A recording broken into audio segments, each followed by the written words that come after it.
여러분 안녕하세요. 오늘도 피해자들이 오셨는데 이제 지난번에도 한번 오셨잖아요. 말씀 안 하셔도 되고 가족분들도 같이 오셨고 친구분도 오셨는데 오늘은 우즈벡 그 아동 탈취 그리고 그동안의 피해를 본 액수가 상당히 커요.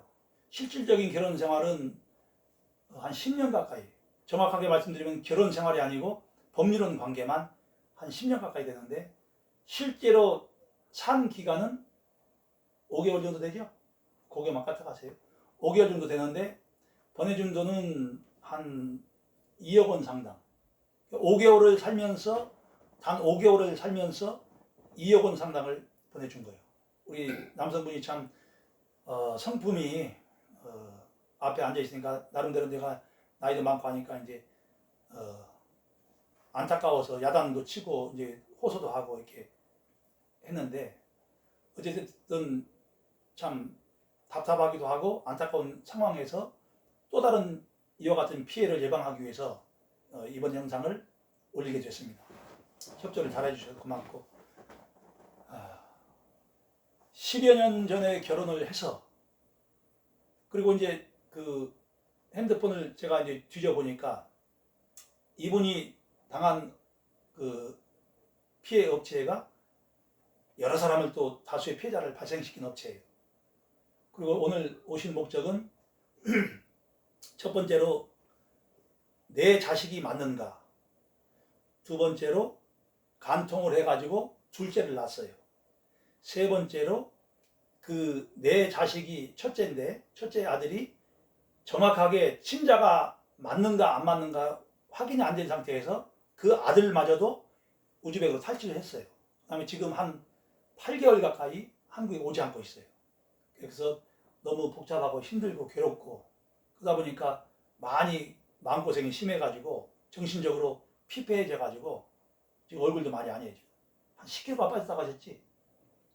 몸도 많이 빠지고 또 형도 또 같이 오셔가지고 고생도 많고 또 아버지 또 연세도 드시고 또 몸도 안 좋으시고 처음에 왔을 때 아버지하고 엄마랑 어머니가 돌아가셨는데 어머니랑 같이 살면서 같이 살기로 협의를 하고 왔지만 결과적으로는 전혀 물론 그 여성 쪽 말은 듣지 않고 우리 남편분만 계속 대화를 했기 때문에 100%라고 할 수는 없겠지만 상당한 시간을 통화를 하고 또 문자를 주고받고 오늘 지금 두 번째 방문을 해서 오늘도 지금 한 3시간 가까이 대화를 했어요. 그러니까 진실성이 높다고 할 수 있고 제가 또 나름대로 판단 기준이 이 사람들은 대화를 해보거나 문자를 주고받거나 얼굴을 보거나 행동을 봤을 때 진실에 가깝다는 걸 좀 느꼈어요. 예. 그래서 결론적으로는 5개월을 살면서 2억 원이 왜 지출이 됐고 또 그 여성은 왜 이렇게 많은 잘못을 했는가 이것을 알려드려서 이와 같은 피해를 예방하고자 합니다. 첫 번째, 여성의 잘못입니다. 남성의 나이, 외모, 그리고 기본적인 성격이라든가 사전에 신상 정보와 함께 기본 설명도 하지만 낯선 장소에서 확인하고 결혼을 한 거예요, 여성이. 그런데 나이도 확인했고 외모도 확인했고 나름대로 기본 정보도 제공받았는데 우리 남성 쪽 요청은 나는 어머니 아버지를 모시고 함께 살아야 된다. 그리고 여성이 어떻게 해줬으면 좋겠다. 이러니까 다 대화를 하고 협의를 하고 합의를 해서 한국에 오게 된 거예요. 그런데 한국에 와서는 실제 그 약속이 안 지켜진 거죠. 남편 말씀을 들어보면 약속을 대부분 다 지켰어요. 그 가장 중요한 약속이라고 할 수 있는 것은 생활비를 충분히 줬고 또 남편으로서 범죄 전과도 아무것도 없어요. 또 성품도 굉장히 좋게 생겼고 실제 만나보니까 굉장히 순수하고 순진한 그런 면이 있어요. 또 인물도 이 정도면 좋은 편이고 나이 차이가 한 20년 정도 나는데 그건 이미 사전에 다 통보를 했고 그럼에도 여성은 목적이 오직 대다수의 잘못된 여성들처럼 경제적인 도움만 요청한 거죠. 그래서 5개월이라는 그 짧은 기간에 우즈벡도 많이 갔죠, 여성이. 그렇다면은 한 번 갈 때마다 거리가 멀기 때문에 지출 비용도 많은데 그 모든 비용을 계산해 보니까 불과 5개월 동거 기간이긴 하지만 실제로 법률은 기간이 10년 가까이 되지만 5개월밖에 살지 않았기 때문에 2억 원 지출은 상당히 많은 지출을 한 거예요. 이 점을 잘 참고하셔가지고 우리가 얼추 계산을 해도 한 달에 2천만 원 상당히 들어간 거예요. 그 힘들게 번 돈을 여기서 중요한 건 또 나오잖아요. 그렇게 많은 혜택을 2억 원의 돈은 우즈벡 경제력을 한국과 비교해 봤을 때 20억에 20억. 한국에도 20억이면 큰 돈이잖아. 2억도 큰 돈이고. 그러면은 그 돈을 그 여성이 알뜰하게 잘 활용했더라면은 그 나라에 적어도 수만 평의 땅을 살 수 있는 돈이라고요. 수만 평이에요. 수만 평. 그런데 아직도 돈에 굶주려서 악행을 저지르고 있어요. 악행. 안타깝게도 내가 이제 나이를 떠나서 각성을 하라고 잘못된 것을 각성하고 본인이 실수한 것을 각성하라고 이제 언성도 높이긴 했지만 그 주요 내용을 여러분께서 꼭 인지하셔가지고 판단하셔야 돼요. 자, 여성의 잘못을 열거하겠습니다. 첫 번째, 간통을 했어요. 두 번째, 처음 약속한 것을 안 지켰어요. 기본적으로 시어머니, 시아버지랑 같이 산다고 했으면은 최소한 다년간 살면서 시중은 들지 않더라도 우리가 꼭 부모님이니까 시중을 안 들잖아요. 동네 어른이든 뭐 친척이든 친구의 아버님이든 어르신들은 우리가 인간으로서 어르신 대접을 하잖아요. 이런 기본적인 것도 하지 않았다. 우리 남편 말과 남편의 형인 우리 가족의 말을 들어봐도 그리고 그 증인이라고 하시는 우리 친구의 말을 들어봐도 그러면 세 번째가 또 나오죠. 간통을 한 것도 부족해서 이제 이게 첫 번째가 잘못이라고 할 수도 있겠지만 간통남의 아들까지 낳았어요. 네 번째 또 나오죠. 신자인지 아닌지 확인이 안 된 그 아들을 해외 우즈벡으로 또 데리고 가서 허락도 없이 남편이나 시부모의 허락도 없이 데리고 갔단 말이에요. 8개월간 안 왔어요. 아까 말씀드린 다섯 번째가 나오죠. 그럼에도 이 성품 좋은 순수한 뭐 나쁜 말로 말하기 좋은 사람들은 바보 아니냐 이렇게 말할 수도 있겠죠. 2억 원 상당을 보내줬다. 단 5개월의 동거 기간이고 간통까지 하고 남의 자식까지 낳은 여자를 용서까지 해주고. 그런데 더 기가 막힌 현실은 계속 나와요. 다섯 번째, 여섯 번째, 일곱 번째. 시아버지의 돈을 또 훔쳤어요. 또 있어. 남편의 허락 없이, 허락을 하면 상관없어요. 합의를 보면은. 결혼 바지를 팔아먹었네? 그 여자 것도 팔아먹은 건 또 화가 나고 잘못된 일인데 남편 결혼 바지까지 팔아먹었다. 또 있어요. 아까 말씀드린 시부모 공격은 둘째치고 시어머니가 치매 초기가 오셨는데 물 한 번 떠다 드린 적이 없다고 합니다. 이것은 가족 전체의 의견이기 때문에 거짓말을 할 확률이 적죠.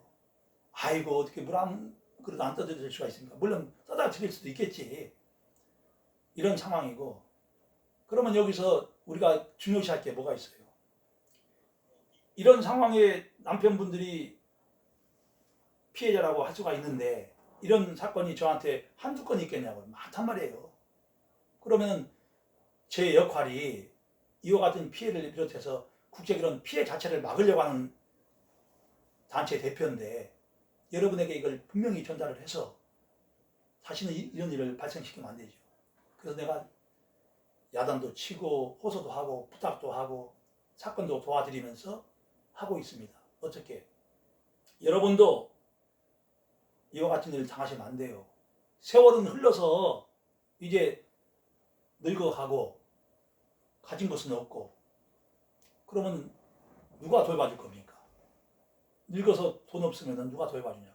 그 여자는 아직도 젊은데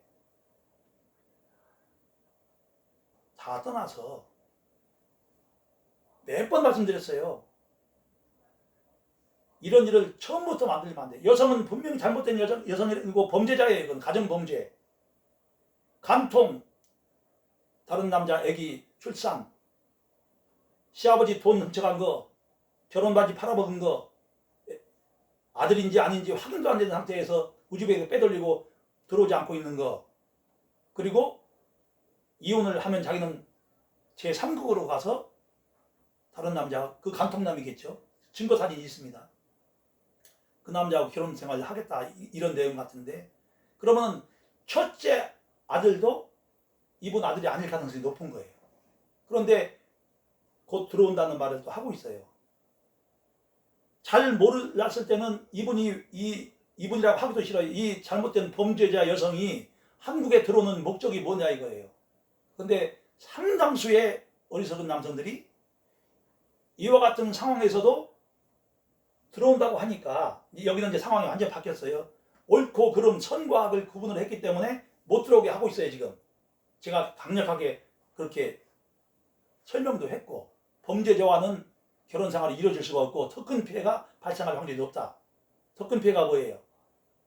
폭행, 자해 이런 것을 유도해가지고 한국법은 가정폭력이 엄청나게 강화가 됐기 때문에 째려본다거나 욕설 한마디만 해도 그동안에 아무리 잘해준 것도 큰 효과가 없고, 한마디로 덤탱이를 쓰는 것처럼 말 한마디 잘못했거나 따구로 한 대 때린다고 하면은 폭행으로 돼가지고 위자료나 재산분할, 그 여성에게는 영주권, 국적, 채권이 줄 수가 있는 상황이 될 수가 있겠죠. 이 여성은 만약에 친자가 맞으면은, 잘 들으셔야 돼요. 이거 확인 안 된 거예요. 친자가 맞으면은 한국에서 체류권이 계속 연장이 될 겁니다. 친자가 아니면은 우리는 추방할 수 있는 조건이 생겨요. 한국 법률에 의해서. 친자가 아니길 바라고. 그래서 여러분도 이런 피해를 당하지 마시라는 거예요. 안타깝게도 방금 말씀드린 걸 추가로 설명할게요. 이런 상황에서도 받아주는 남성들이 있어요. 그러면 어떻게 되겠어요? 이제 그 여성은 목적이 뭐겠어요?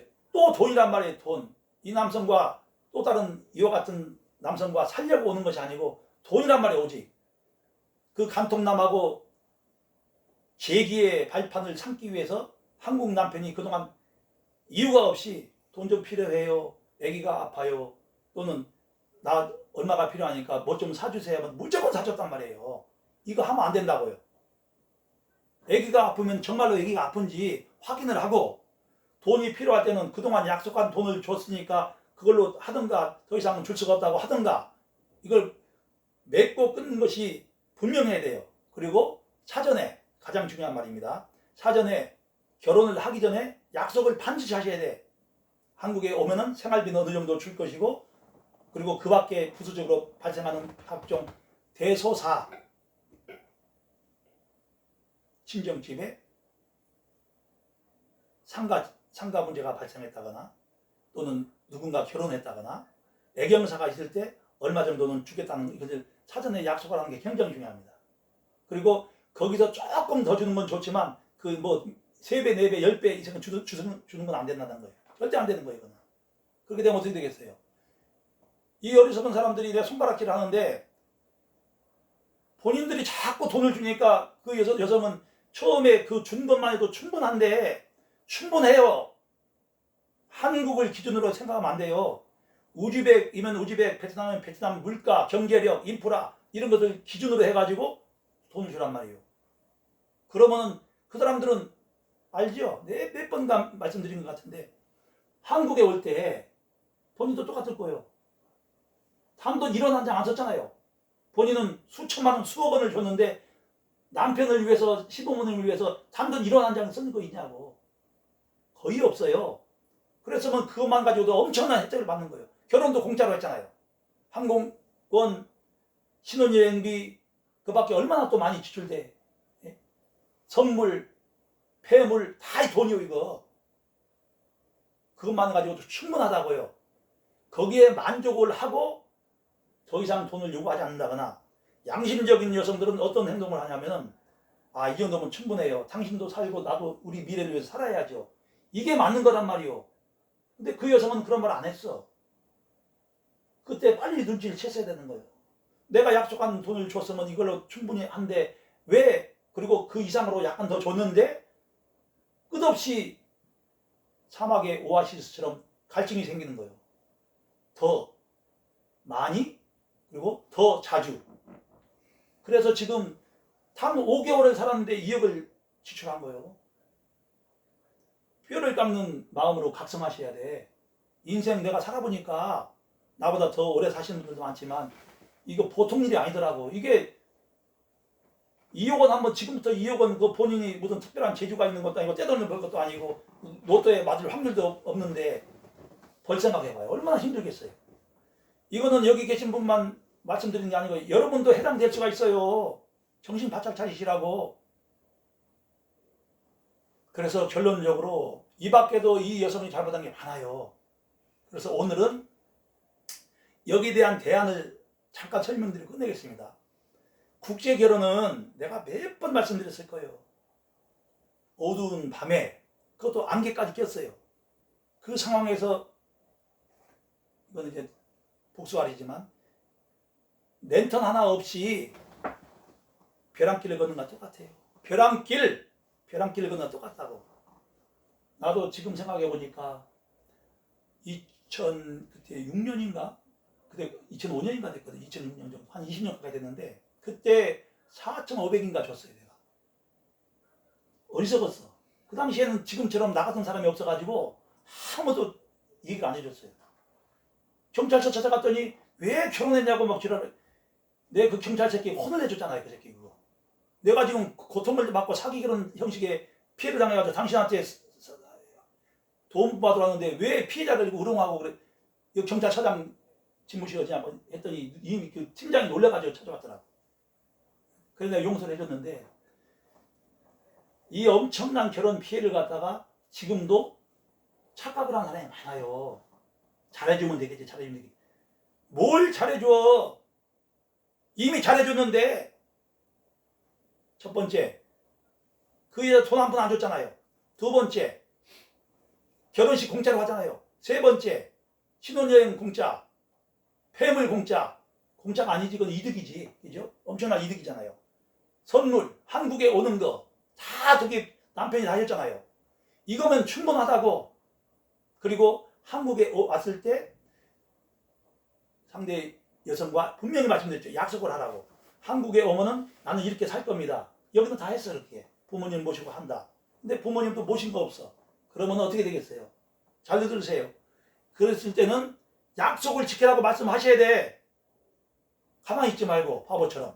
그 바보 소리 듣는 거예요. 제가 결혼할 때는 아무도 이런 얘기 해줄 수가 없어요. 해주진 않아. 가족들한테 대화를 하면은 이 바보 같은 놈 왜 결혼했냐고 오히려 야속한 말만 듣고. 그래서 우리 가족분들도 이렇게 제 말씀을 들으시면은 절대 그러지 마시고, 가족이잖아요. 사람은 누구나 실수하고 잘못을 하거든요. 잘하기 위해서 한 것이지 잘못하기 위해서 한 거 아니잖아요. 그러니까 따뜻하게 사람으로 감싸 주시고 전문가를 찾으세요. 국제결혼 관련해서 치면 저 같은 사람도 나오고 저만큼은 조금 부족하더라도 도움이 되실 수 있는 방법이 나오니까. 그런 것이 없이 국제결혼 중개업자들한테는 미안한 얘기지만 국제결혼 중개업자들은 저같이 얘기를 안 해요. 절대로. 얘기하면 무서워서 결혼을 안 하기 때문에. 1차, 2차, 3차, 4차 진행하는 방법이 많은데 오늘은 이분들도 멀리서 오셨고 하니까 빨리 가셔야 되니까 이것을 끝내겠습니다. 분명한 것은 사전에 약속을 하라. 맞선 장소에서. 그리고 급한 결혼을 하지 마라. 그 다음에 약속했으면 약속을 지키는 것은 남편도 지켜야 되지만 과장된 약속을 하지 마라. 그리고 아내가 약속을 지킬 것을 부탁하고 호소를 하지만 약속을 안 지킬 때는 반드시 그에 대한 응당한 대화를 해서 요청을 하라. 그리고 그 내용을 녹음이든 동영상이든 문자든 주고받으면서 증거를 확보하라. 그것이 확보가 안 되니까 지금 이제서야 증거를 잡으려니까 너무 힘드는 거예요. 다행히 많은 증거를 이제 대화를 하면서 습득을 했어요. 자, 오늘은 이것으로 끝내겠습니다. 오늘 수고들 하셨어요. 네. 예. 고맙습니다. 네, 좋습니다. 이동 중인가 봐. 항의를 안 하네.